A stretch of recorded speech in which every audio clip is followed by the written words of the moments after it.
शाम हो चली थी। राजू अपनी दुकान पर बैठा लोगों को सड़क पर आते जाते देख रहा था। राजू की दुकान के सामने एक घर था, छोटा लेकिन ऊंचा।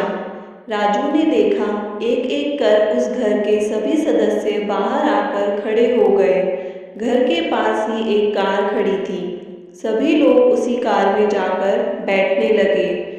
घर से लोगों के साथ एक कुत्ता भी निकला था। ऐसा प्रतीत होता था कि शायद सभी कहीं बाहर जा रहे थे। सच्चाई भी यही थी। राजू ने घर के एक सदस्य को कार की डिग्गी खोलकर वहां एक अटैची भी रखते हुए देखा था। कुत्ते को लेकर राजू रोमांचित था। वह सोच रहा था कि देखे, यदि यह भी साथ गया तो कार में यह कहाँ और कैसे बैठता है। जब घर के एक सदस्य ने मेन गेट को ताला लगा दिया तो राजू को पूरा विश्वास हो गया था कि कुत्ता, जिसका नाम शेरू था, वो भी साथ जाएगा। शेरू फुर्ती से कार के इधर उधर चक्कर लगा रहा था। राजू को लगा कि वह भी शायद कार में बैठकर घूमने जाने को लेकर खुश था। तभी शेरू छलांग लगाकर कार के अंदर जा पहुंचा। बाहर से एक सदस्य ने आवाज लगाई, शेरू बाहर निकल। राजू के कान में भी यह आवाज पड़ी। उसने सोचा, शायद शेरू गलत सीट पर जाकर बैठ गया है और एडजस्ट करने के बाद उसे कहीं और बैठाया जाएगा। पर यह क्या, एक एक कर सभी लोग कार में बैठ गए और उन्होंने कार के दरवाजे भी बंद कर लिए। तो क्या शेरू साथ नहीं जाएगा? राजू ने सोचा। उसने यह भी सोचा कि यदि ऐसा हुआ तो शेरू कहाँ जाएगा?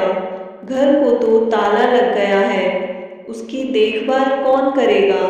कार चल दी थी। शेरू भी साथ साथ दौड़ने लगा था। अब तो राजू की सोच का कोई ठिकाना न था। तो क्या शेरू कार का पीछा करेगा? लेकिन कितनी देर तक? क्या वह थक नहीं जाएगा? न जाने कितनी दूर का सफर हो। आगे चौराहे पर जाकर कार मुड़ गई। शेरू भी मुड़ गया। राजू की निगाहें पीछा करती रहीं। फिर कार नजरों से ओझल हो गई और शेरू भी। राजू सोचता रहा। अभी 2-4 मिनट ही हुए होंगे कि राजू को शेरू आता दिखाई दिया। उसे घर का ही एक सदस्य उसका गले वाला पट्टा पकड़कर लगभग घसीट रहा था। शेरू चलते समय लंगड़ा रहा था। शायद वह दौड़ते हुए किसी चीज से टकरा गया था, जिससे उसके पैर में चोट लग गई थी। राजू को शेरू को इस तरह घसीटे जाना अच्छा न लगा।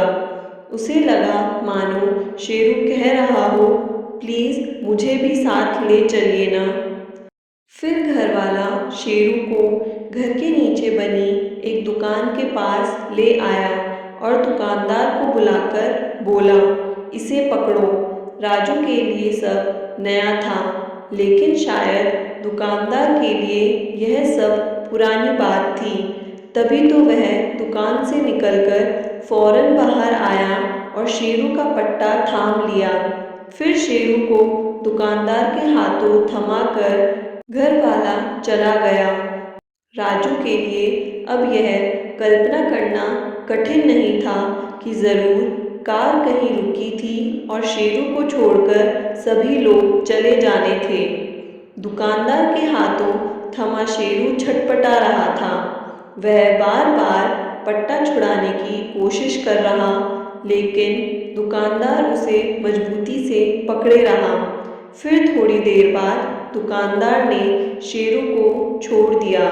शेरू पकड़ छूटते ही उसी दिशा की तरफ भागा जिधर कार गई थी। लेकिन थोड़ी देर बाद वह वापस आ गया। शेरू तो शेरू था। वह क्या जाने कि आगे जाकर कार किधर कहाँ मुड़ गई थी। राजू ने जब सारी बात दुकान पर बैठे पापा को बताई तो वह बोले, बेटा, शेरू पालतू कुत्ता है, सामने के घर वाले हर 15 दिन बाद बरेली जाते हैं। शेरू को यहीं छोड़ जाते हैं। कल तक सभी लोग वापस भी आ जाएंगे। तब तक शेरू इधर उधर घूमता फिरता रहेगा। वैसे यह ज़्यादातर घर के आसपास ही रहता है। राजू को सारी बात पता चलते ही अजीब सा लगा। यह ठीक था कि शेरू से उसका कोई लेना देना नहीं था, फिर भी उसे यह बात बुरी लगी कि शेरू जानवर है तो क्या हुआ, उसे इस तरह अकेले भूखा प्यासा छोड़ देना कोई अच्छी बात तो नहीं। पालतू जानवर घर का ही एक सदस्य होता है। क्या शेरू के प्रति घर वालों का कोई कर्तव्य था कि नहीं, उसने पापा से पूछा। इस तरह शेरू को अकेले छोड़ना गलत नहीं है, पर क्या किया जा सकता है। अपने शहर में अभी ऐसा कोई स्थान नहीं है जहां पालतू जानवरों को कुछ समय के लिए छोड़ा जा सके। तब तक क्या शेरू को किसी परिचित के यहाँ छोड़ देना ठीक नहीं रहता।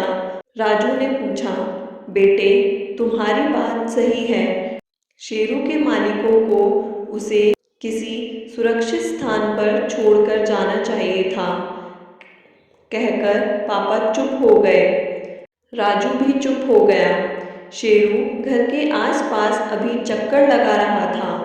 वह उदास सा था। रात के समय वह जोर जोर से रोने जैसी आवाज़ें निकालता है, शायद रो भी रहा हो। यह देखकर राजू भी उदास हो गया। वह देर तक सोचता रहा कि इसी सिलसिले में लौटने पर सामने वाले अंकल से बात ज़रूर करेगा। उसने वैसा ही किया और ये फैसला किया कि जब भी शेरू को ज़रूरत होगी वो उसे अपने साथ रखेगा। अंत तक बने रहने के लिए धन्यवाद। दोस्तों, अगर ये कहानी अच्छी लगी हो तो लाइक का बटन दबाना ना भूलें और ऐसी और भी कहानियाँ सुनने के लिए मेरे चैनल को ज़रूर सब्सक्राइब करें। धन्यवाद।